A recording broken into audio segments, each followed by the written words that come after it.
Bien, buenas noches. Vamos a revisar este documento, el cual lo puedes encontrar en nuestra plataforma del curso. Este documento se llama Principios de la Hidrodinámica y es parte de la teoría que vamos a estar utilizando al resolver los problemas de esta parte del curso. Lo primero que tenemos que analizar es qué estudia la hidrodinámica. Ya hemos estudiado previamente la hidrostática, que es el estudio de los fluidos en reposo. Y ahora vamos a dar oportunidad a estudiar las propiedades y los fenómenos físicos de los fluidos en movimiento.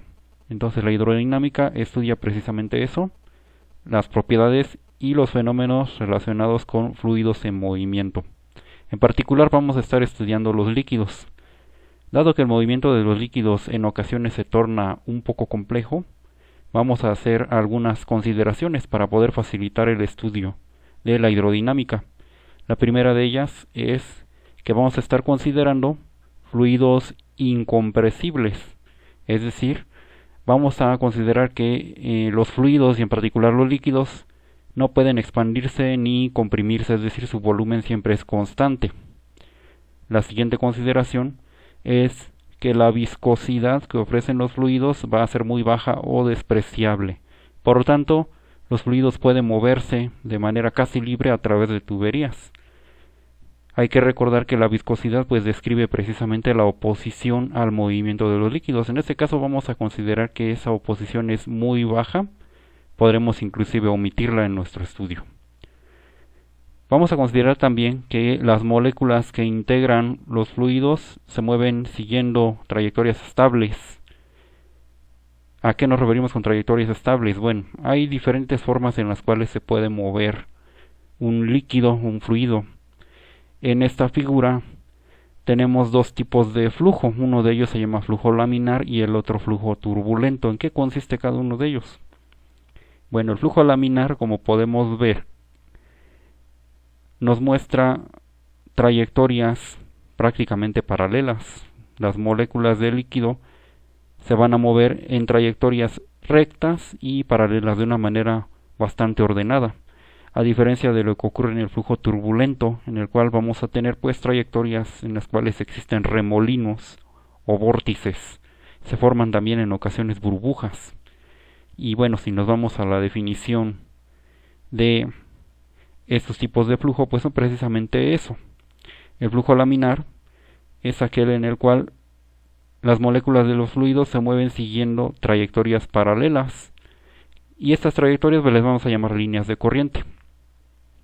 A veces se considera que el movimiento de los fluidos cuando se presenta el flujo laminar pues es como si fuera por capas, capas que se van deslizando una sobre otra o láminas que se deslizan una sobre otra.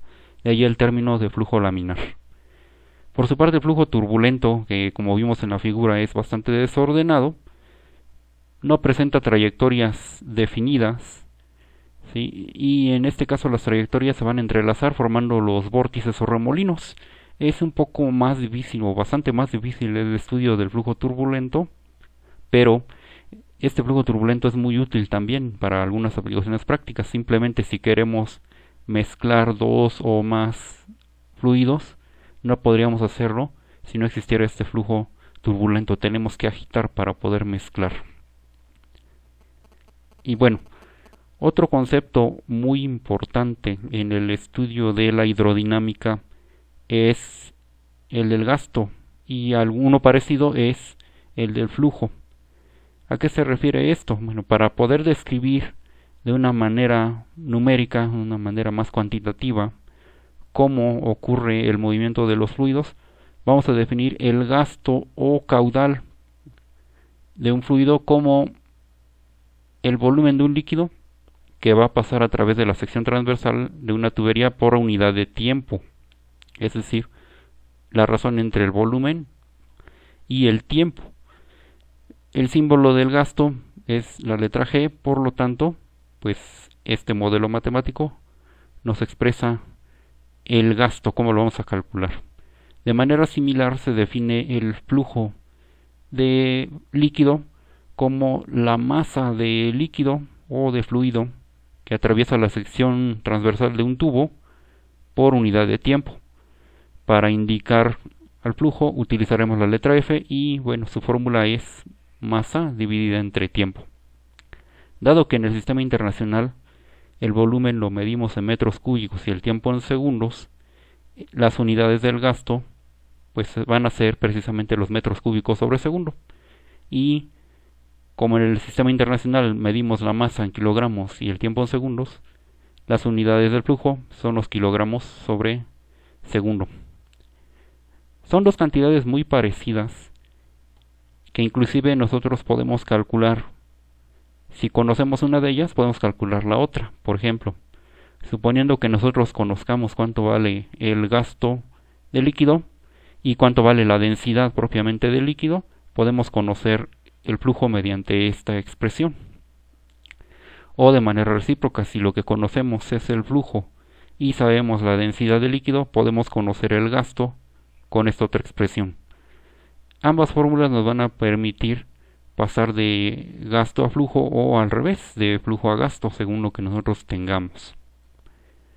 Ahora, para algunas aplicaciones prácticas, en particular cuando tenemos tubos cerrados y no tenemos acceso a conocer cuál es el volumen o la masa de líquido que atraviesa por la sección de la tubería, sino lo único que sabemos es cuánto mide el tubo y cuál es la velocidad del líquido, hay otra forma de poder conocer el gasto, que es el producto de el área de la sección transversal del tubo por la velocidad del líquido. Esto va a ser especialmente útil cuando estudiemos la ecuación de continuidad, que será el tema del próximo video.